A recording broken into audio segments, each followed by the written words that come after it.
السلام عليكم ورحمة الله تعالى وبركاته.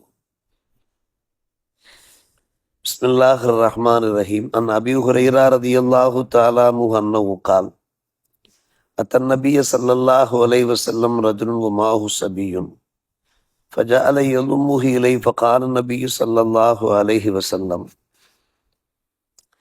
أترحمه؟ قال نعم. قال: فالله أرحم بك منك به وهو أرحم الراحمين.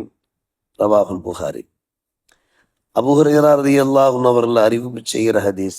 அன்னலம் பெருமானார் ரசூலே கரீம் ஸல்லல்லாஹு அலைஹி வஸல்லம் அவர்களிடத்திலே ஒரு நண்பர் வந்தார். அவரோடு அவருடைய குழந்தை சபி இருந்தார். அந்த குழந்தையை தன்னோடு அணைத்து கொண்டு வந்தார். ஃபஜஅல யதுமுஹு இலைஹி, நெருக்கி கொண்டு வந்தபோது நபி அவர்கள் கேட்டார்கள், அந்த குழந்தையின் மீது நீ கருணை காட்டுகிறாயா? எப்போதும் அன்போடு பாசத்தோடு இருக்கிறாயா? மனிதர் சொன்னார், ஆம் யா ரசூலல்லாஹ், என்னுடைய இந்த குழந்தையை நான் நேசிக்கிறேன், அன்பு பாராட்டுகிறேன். பெருமானார் ரசூலே கரீம் ஸல்லல்லாஹு அலைஹி வஸல்லம் பகிர்ந்தார்கள், உம்முடைய குழந்தையின் மீது நீ அன்பு காட்டுவதை விட அல்லாஹ் உன் மீது அதிகம் கருணை காட்டக்கூடியவனாக, அன்பு காட்டக்கூடியவனாக இருக்கிறான். வஹுவ அர்ஹமுர் ராஹிமீன், அவன் கிருபையாளர்களே மிக சிறந்த கிருபையாளன் என்று பெருமானார் ரசூலே கரீம் ஸல்லல்லாஹு அலைஹி வஸல்லம் அவர்கள் பகிர்ந்தார்கள். பிள்ளைகள் மீது நாம் அன்போடு பாசத்தோடு கருணையோடு இருக்க வேண்டும் என்பதற்கான ஒரு ஹதீஸாக இந்த ஹதீஸ் இருக்கிறது.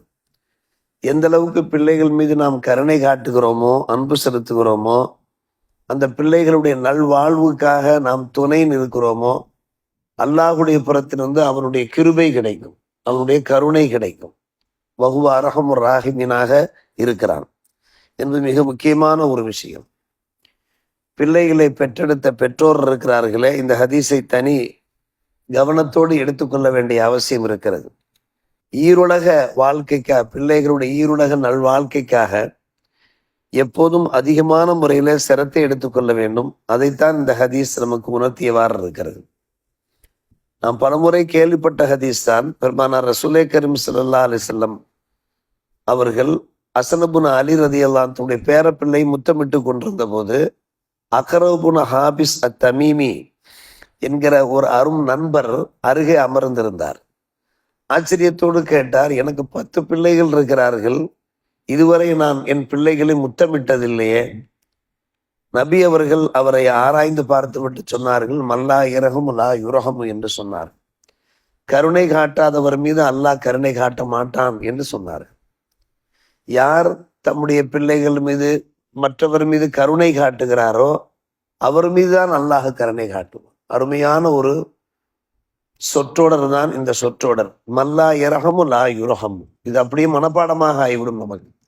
இது என்றைக்கும் நாம் ஞாபகத்தில் வைத்து கொண்டோம் என்றால் நம்முடைய மனைவி மக்கள் மீதும் நாம் அன்போடு பாசத்தோடு கருணையோடு இருப்போம். அண்டை அயலாரோடு மற்றும் சமுதாயத்தோடு நாம் கருணையோடு ஒரு அன்போடு பாசத்தோடு பற்றுதலோடு நாம் இருப்போம்.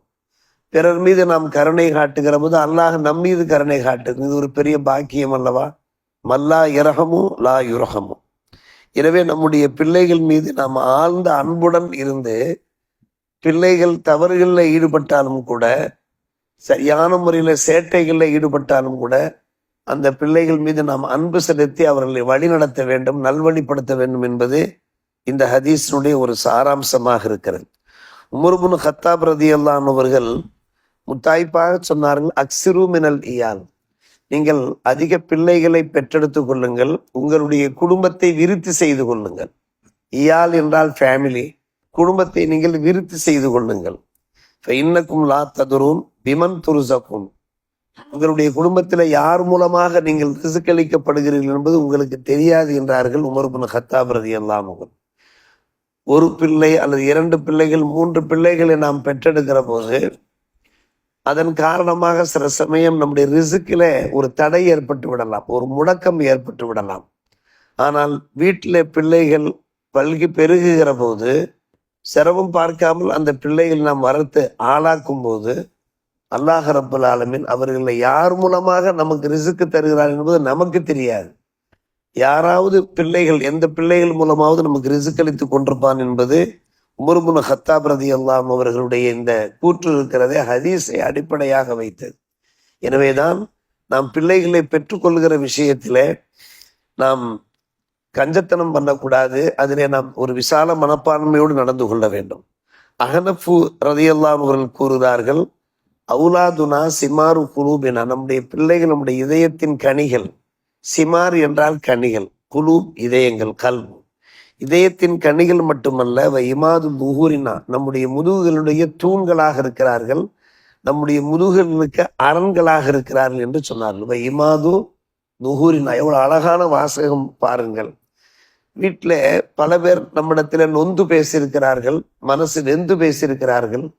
சரியான முறையில் எமக்கு பிள்ளைகள் இல்லாதனாலே பிள்ளைகளை பெற்றெடுத்துக் கொள்கிற விஷயத்தில ஆரம்ப காலத்தில நாங்கள் அதிக கவனம் எடுத்துக்கொள்ளாததின் காரணத்தினாலே இப்போது நாங்கள் தவிக்கிறோம் என்று சொல்கிறார்கள். பல பேர் பேசுவதை பார்க்கிறோம், பின்னால் தான் தெரிகிறது.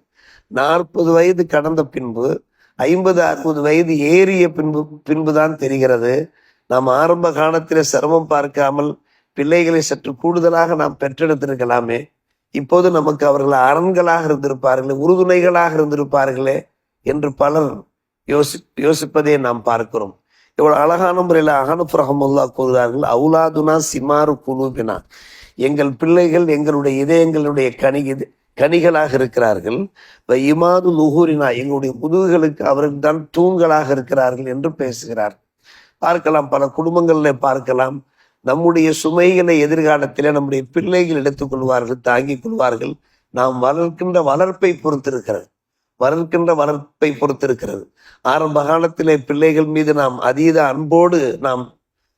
அன்போம் என்றால் அதிகப்படியான செல்லம் உரிமை கொடுத்து வளர்ப்பதல்ல, மாறாக ஒரு நல்ல வழியிலே அதீத அன்போடு கருணையோடு வளர்க்கிற போது ஒருபோதும் நம்முடைய பிள்ளைகள் நமக்கு துரோகம் செய்யவே மாட்டார்கள், அவர்கள் வழி தவறி செல்லவே மாட்டார்கள், என்றைக்கும் நமக்கு உறுதுணையாக இருப்பார்கள் என்கிற ஒரு நல்ல விஷயத்தை நாம் இந்த ஹதீஸின் வாயிலாக நாம் தெரிகிறோம். ஹக்கீம் ரஹ்மத்துல்லாஹி அவர்கள் அந்த விஷயத்தை மேலும் சற்று விருத்தியாக சொல்கிறார்கள். மன் அத்தப வரதவு சகீரா, சிறு பிள்ளைகளாக இருக்கிற போதே தம்முடைய பிள்ளைகளை யார் ஒழுக்கத்தோடு வளர்க்கிறாரோ சுர்ரபிஹி கபீரா, அந்த பிள்ளை பெரிய ஆளாக ஆனதற்கு பின்னாலும் கூட அவர் மகிழ்ச்சி மீட்கொள்வார் என்று கூறுகிறார். காரணம், பிள்ளைகள் சிறு பிள்ளைகளாக இருக்கிற போதே அவர்களுக்கு அதபுகளை கற்றுக் கொடுக்க வேண்டும். இப்படித்தான் நடக்க வேண்டும், பெரியோர்களிடத்திலே மரியாதையாக நடக்க வேண்டும், பள்ளிவாசல் உள்ளே சென்றால் வணக்க வழிபாடுகளில் ஈடுபட வேண்டும், 7 வயசானால் தொழ வேண்டும், 10 வயசானால முக்கியமாக நீ தொழ வேண்டும், தொழாமல் ஒருபோதும் நீ இருக்கவே கூடாது, பெற்றோருடைய பேச்சை நீ மீறக்கூடாது. இப்படியெல்லாம் ஒவ்வொன்றாக நம்மை எப்படி நம்முடைய பெற்றோர் வளர்த்தார்கள், ஆளாக்கினார்கள், கொஞ்சம் நாம் திரும்பி பார்த்தாலே தெரியும். ஒவ்வொன்றையும் உன்னிப்பாக கவனித்து நம்மை இஸ்லாக செய்வார்கள், இர்ஷாது செய்வார்கள். அதே போன்ற பிள்ளைகளை சிறு பிள்ளைகளாக இருக்கிற போது நல்ல ஒழுக்கத்தோடு நாம் வளர்க்கிற போது அவர்கள் கூறுகிறார்கள், அவர்கள் பெரியவர்களாக ஆகிவிட்டால் நமக்கு மகிழ்ச்சியை தரக்கூடியவர்களாக இருப்பார், சந்தோஷத்தை தரக்கூடியவர்களாக இருப்பார்கள். பிள்ளைகள் நமக்கு கண்குளிர்ச்சி என்று பெருமானார் ரசூலே கரீம் ஸல்லல்லாஹு அலைஹி அவர்கள் கூறுகிறார்களோ, அந்த கண்குளிர்ச்சி என்பது கிடைக்கும். குர்ரத்தாயின் ரப்பனா ஹப்லனா மின் அஸ்வாஜினா வ துர்ரியாத்தினா, அந்த குர்ரத்தாயின் நமக்கு கிடைத்துவிடும். இதை அஹனஃப் ரஹ்மத்துல்லாஹி ஹக்கீம் ரஹ்மத்துல்லாஹி அவர்கள் தங்களுடைய அந்த அழகிய வாசகங்கள் மூலமாக கூறுகிறார். கடைசியா முத்தாய்ப்பா ஒரு விஷயம், ஒரு மனிதர் அபூபக்கர் சித்தீக் ரலியல்லாஹு ஒரு இடத்துல வந்து சொல்கிறார், என்னுடைய தந்தை இருக்கிறார்களே, நான் சம்பாதித்த அத்தனை செல்வத்தையும் எடுத்துக்கொள்ள விரும்புகிறார்கள், அந்த செல்வத்தை எப்படியாவது அவர்கள் துஷ்பிரயோகம் பண்ண பார்க்கிறார்கள் என்று சொன்னபோது தந்தையை பார்த்து அபூபக்கர் சித்தீக் அவர்கள் கேட்டார்கள், உங்களுக்கு தேவையானதை உங்களுடைய பிள்ளையிடமிருந்து நீங்கள் எடுத்துக்கொள்ள வேண்டியதான இன்னமாலக்கமின் மாளிகை மே எக்ஃபிக் என்று சொன்னார்கள். அப்போது ஹலீஃபா கேட்டார், அந்த தந்தை கேட்டார், யா ஹலீஃபத்த ரசூலுல்லாஹ், அன்பார்ந்த ஹலீஃபா அவர்களே, அலைசகது கால ரசூலுல்லாஹ், நபி அவர்கள் சொல்லவில்லையா, அன்தவ மாலுக்கல் அபி, நீயும் சரி உம்முடைய செல்வமும் சரி அத்தனையும் உடைய தந்தைக்குத்தான் சொந்தம் என்று பெருமானார் கூறவில்லையா? எனவேதான் என் மகனுடைய அத்தனை செல்வத்தையும் நான் கையகப்படுத்த பார்க்கிறேன் என்று சொன்னபோது அபூபக்கர் சித்தீக் அவர்கள் அந்த ஹதீஸிற்கு விளக்கம் சொன்னார்கள். சொன்னது உண்மைதான், பெருமானார் ரசூலே கரீம் ஸல்லல்லாஹு அலைஹி அவர்கள் சொன்னது உண்மைதான். ஆனால் அதனுடைய விளக்கம் என்ன? நீ உங்களுடைய மகனுடைய செல்வத்திலே உமக்கு தேவையான அளவுக்கு எடுத்து நீ செலவழிக்கலாம் என்பதான் கருத்தை தவிர அத்தனை செல்வத்தை நீ கையகப்படுத்திக் கொள்ளலாம் என்பது கருத்தல்ல. இந்த ஹதீஸை வைத்து வேறு சில சட்டங்களும் வெளிப்படுகிறது, அது வேறு விஷயம். மொத்தத்திலே பார்க்கிற போது தந்தையின் மகனுடைய அந்த உறவு இருக்கிறதே, அந்த பற்றுதல் பாசம் இருக்கிறதே, அது எந்த அளவுக்கு இருக்க வேண்டும் என்பதை எல்லாம் இந்த பாடங்கள் வாயிலாக நாம் தெரிந்து கொள்கிறோம். படிப்பினை பெறுவதற்கு முயற்சிப்போம். அல்லாஹ் நல்ல புரிவானாக. வாஹிர் தாவானா அல்ஹம்துலில்லாஹி ரப்பில் ஆலமீன்.